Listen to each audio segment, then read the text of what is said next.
കാണൂ പരസ്യരഹിതമായ ഏറ്റവും പുതിയ എപ്പിസോഡുകൾ. ആവശ്യമില്ലാത്ത ഒന്നും മനസ്സിൽ കൽപ്പിക്കണ്ട. സുധൻ നമുക്കിപ്പോ നമ്മുടെ മോളെ പോലൊരു കുട്ടിയാ.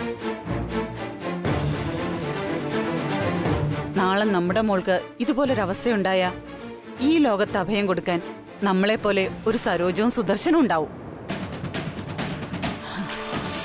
നമ്മുടെ പ്രവൃത്തികളിൽ ഈശ്വരാനുഗ്രഹം ഉണ്ടെന്ന് നമ്മൾ വിശ്വസിക്കുന്ന കാലത്തോളം ശ്രീയുടെ അച്ഛൻ പേടിക്കുന്നത് പോലെ ഒന്നും ഉണ്ടാവില്ല.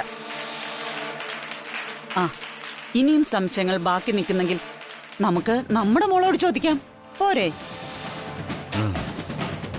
എഴുന്നേറ്റ് കൈ കഴുകുക, ഞാൻ ആഹാരം എടുക്കാം.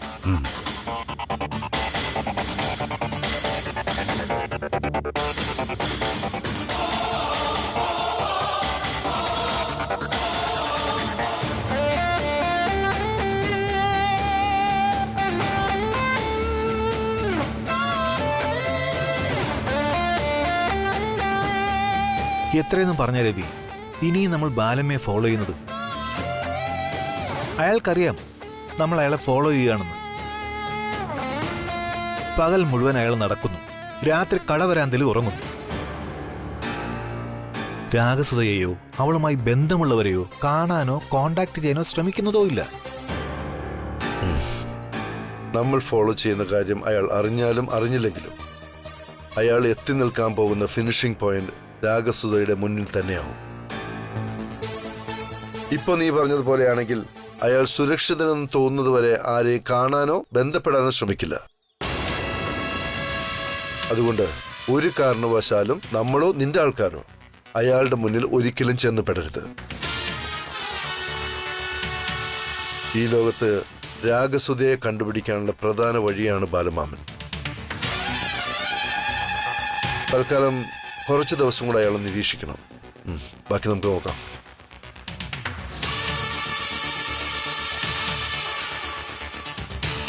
എന്തു തന്നെയായാലും ഈ കള്ളനും പോലീസും കളിക്ക് പരിഹാരമാകണമെങ്കിൽ ഞാനും അവളും പരസ്പരം കണ്ടുമുട്ടിയേ മതിയാവും. ആ കണ്ടുമുട്ടൽ നമ്മളായിട്ടാണെങ്കിൽ കാര്യങ്ങൾ എളുപ്പമാണ്.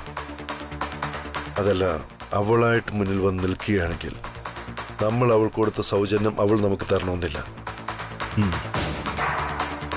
നീ പറഞ്ഞതിന്റെ അറിവ് വെച്ച് രാഗസുധ എല്ലാ കരുതലോടെയും ആയുധങ്ങളോടെയുമാണ് യുദ്ധഭൂമിയിലേക്ക് ഇറങ്ങിയിരിക്കുന്നത്. അതുകൊണ്ട് തന്നെ അവളെ നേരിടുന്നത് ബുദ്ധിപരമായിട്ടായിരിക്കണം. കാരണം അവളുടെ അറിവും ചിന്താഗതികളും തെറ്റാണെന്ന് അവൾ അറിയാത്തിടത്തോളം കാലം നമ്മൾ സൂക്ഷിക്കണം. അതിനാദ്യം നീ ചെയ്യേണ്ടത് അവളെ കണ്ടെത്തുക എന്നത് തന്നെയാണ്. അതിനുള്ള വഴി ബാലമ്മയാണെങ്കിലും അയാൾ അറിയാതെയുള്ള രണ്ടാം മാർഗം, ഓപ്ഷൻ ബി, നമ്മൾ സ്വീകരിക്കണം. അത് എങ്ങനെയാണെന്ന് ഞാൻ വിശദീകരിക്കാം.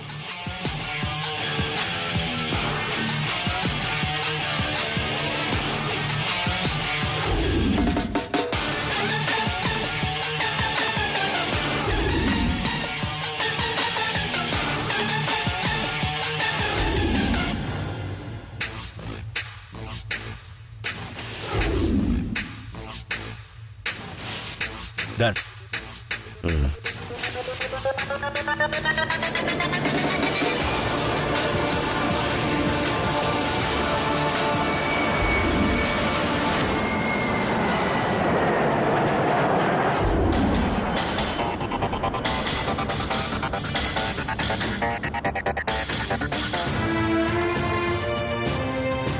രാഗസുധ മുൻപ് നടന്ന കാര്യങ്ങൾ തുറന്നു പറഞ്ഞാലേ ഞാൻ തേടി നടക്കുന്നത് എന്നിലേക്ക് എത്തും.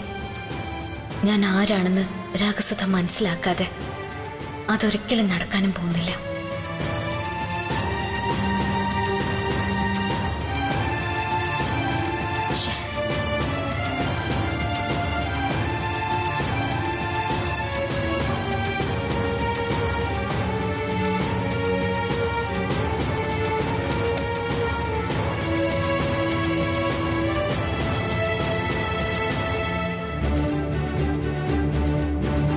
എടോ നജീബേ,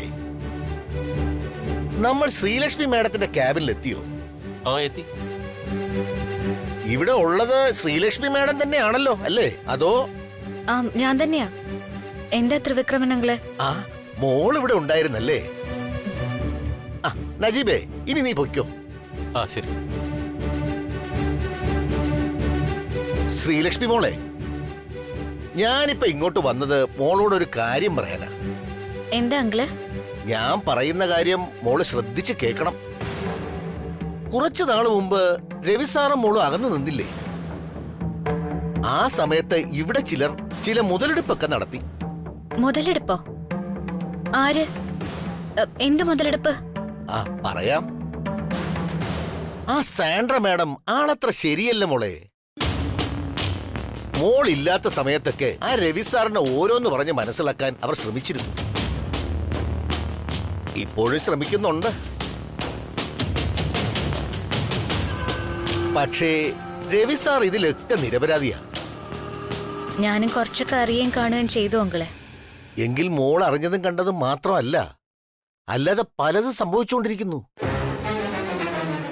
ഇവിടെ ഓഫീസിൽ പല കഥകളും കേൾക്കുന്നുണ്ട്. എന്ത് കഥകള്? ഒരു അസുഖക്കാരിയായ ശ്രീലക്ഷ്മിയെ കളഞ്ഞിട്ട് തന്റെ നിലയ്ക്കും വിലയ്ക്കും ചേർന്ന സാൻഡ്ര മാഡത്തിനെ സാറിനെ കൂടെ കൂട്ടിക്കൂടെ എന്നാണ് ഇവിടെ പലരുടെയും അഭിപ്രായം.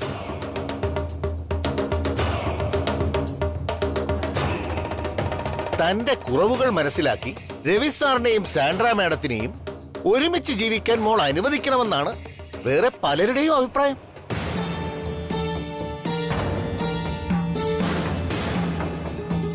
രവി സാറിനും സാൻഡ്ര മാഡത്തിനും ഇടയിൽ ശ്രീലക്ഷ്മി ഉള്ളതുകൊണ്ടാ രവി സാറ് സാൻഡ്രയോടുള്ള തന്റെ ഇഷ്ടം തുറന്നു പറയാത്തതെന്ന് മറ്റു ചിലർ.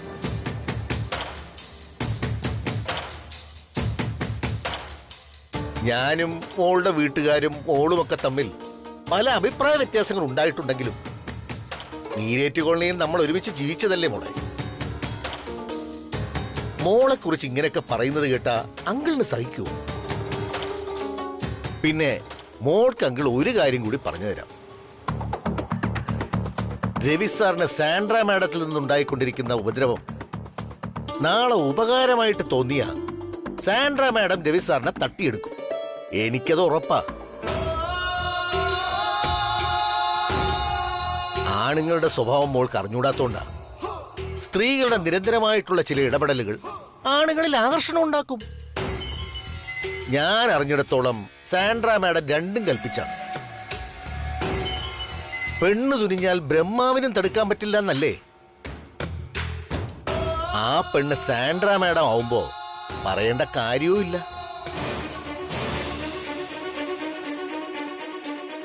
അവസാനമായി ഒന്നുകൂടി അങ്കിള് പറയാം. ഒരിക്കൽ രണ്ടായി പിരിഞ്ഞ ബന്ധം പിന്നെ എത്ര കൂട്ടിച്ചേർത്താലും അത് മുഴച്ചേ ഇരിക്കുള്ളൂ മോളെ. ഒരു വശത്ത് സാൻഡ്ര മാഡം, മറുവശത്ത് രേഖാ മാഡം. ഇതിനിടയിൽ മോൾക്ക് വല്ലതും സംഭവിച്ച സുദർശൻ ചേട്ടനും സരോജമ്മയ്ക്കും പിന്നെ ആരാ ഉള്ളത്? നമ്മളൊക്കെ പാവങ്ങളല്ലേ മോളെ. അവരോടൊപ്പം പിടിച്ചു നിൽക്കാനൊക്കെ നമുക്ക് പറ്റുമോ? വിധിയാണെന്നോർത്ത് സമാധാനിച്ച് രവി സാറിനെയും സാൻഡ്ര മാഡത്തിനെയും അവരുടെ വഴിക്ക് വിടുന്നതാണ് നല്ലത്. അല്ലെങ്കിൽ തന്നെ നമുക്ക് പറ്റിയ ഒരു ബന്ധമേ അല്ലായിരുന്നു ഇത്. ഇത് എന്റെ അഭിപ്രായമാണ്. അതുകൊണ്ട് അങ്കിള് പറയാനുള്ളതൊക്കെ പറഞ്ഞു. മോള് സ്വയം ഒന്ന് ആലോചിക്ക്, എന്നിട്ട് നല്ലൊരു തീരുമാനമെടുക്കുക.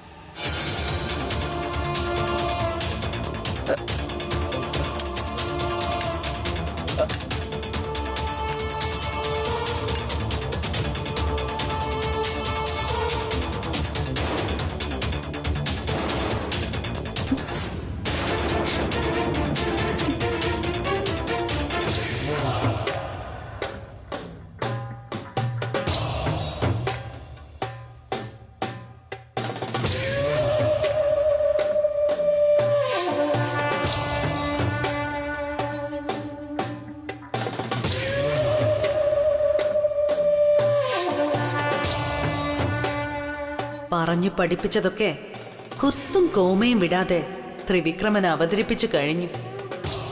അതേറ്റ മട്ടുമാണ്. ഇനി നീ നോക്കിക്കോ Sreelakshmi, Sandra second power play എന്താണെന്ന്.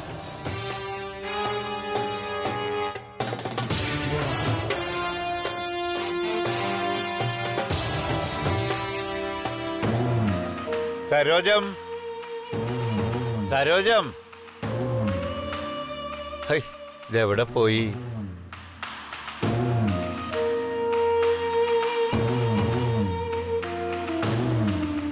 സരോജ, നീ ഇതെവിടെയാ? എന്തിനാ നീ ഇപ്പൊ അങ്ങോട്ട് പോയത്? ത്രിസന്ധ്യ സമയത്ത് വിളക്ക് വയ്ക്കാതെ നീ വല്ലയിടത്തും പോയ എങ്ങനെയാ? ആ, ഓ, ശരി ശരി. ആ, സരോജത്തിനെയും കാത്തിരുന്ന ഇന്നത്തെ വിളക്ക് വയ്ക്കൽ മുടങ്ങും.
നിങ്ങൾ പൊയ്ക്കോ.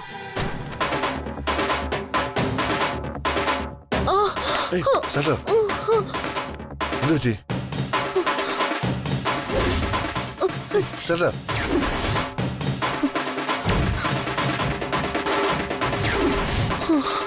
സാൻഡ്ര,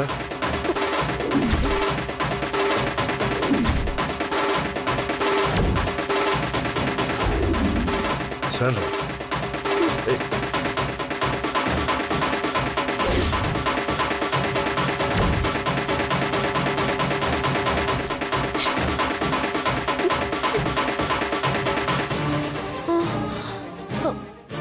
എന്ത് സാൻഡ്ര? അറിയില്ല സാർ, പെട്ടെന്ന് തല കറങ്ങി. ഹോസ്പിറ്റലിൽ പോകണോ എനിക്ക്? വേണ്ട സാർ, ഇറ്റ്സ് ഓൾ റൈറ്റ്. എങ്കിൽ തന്നെ റെസ്റ്റ് എടുത്തു. ചെല്ലോ.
മോളെ,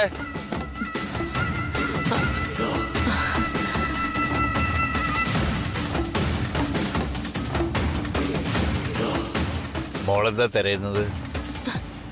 ഏയ് ഒന്നുമില്ലെങ്കിൽ. ഒന്നുമില്ല. ഒന്നുമില്ല. ഇതാണോ നീ ഇപ്പൊ തിരഞ്ഞത്?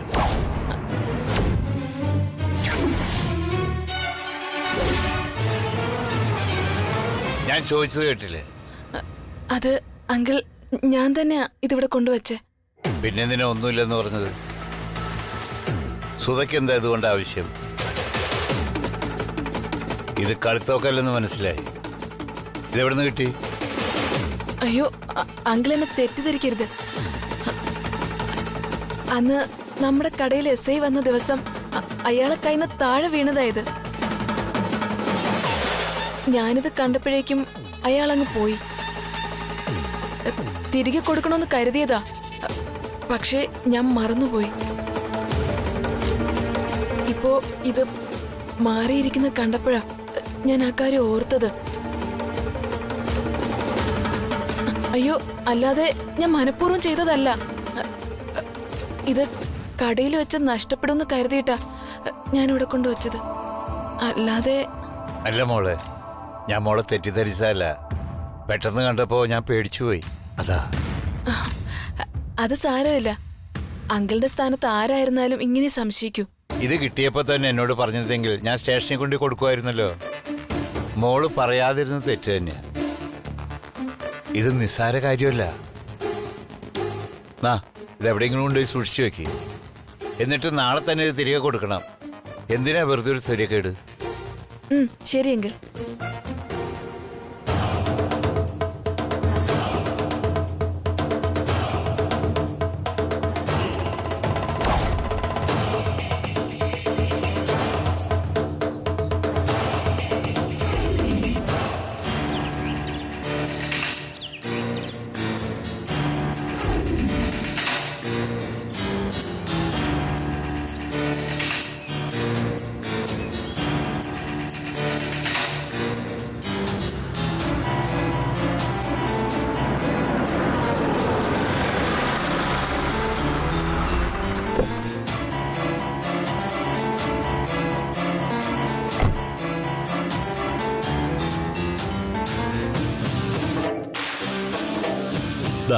നീ പറഞ്ഞ ഡോക്യുമെന്റ്സ്.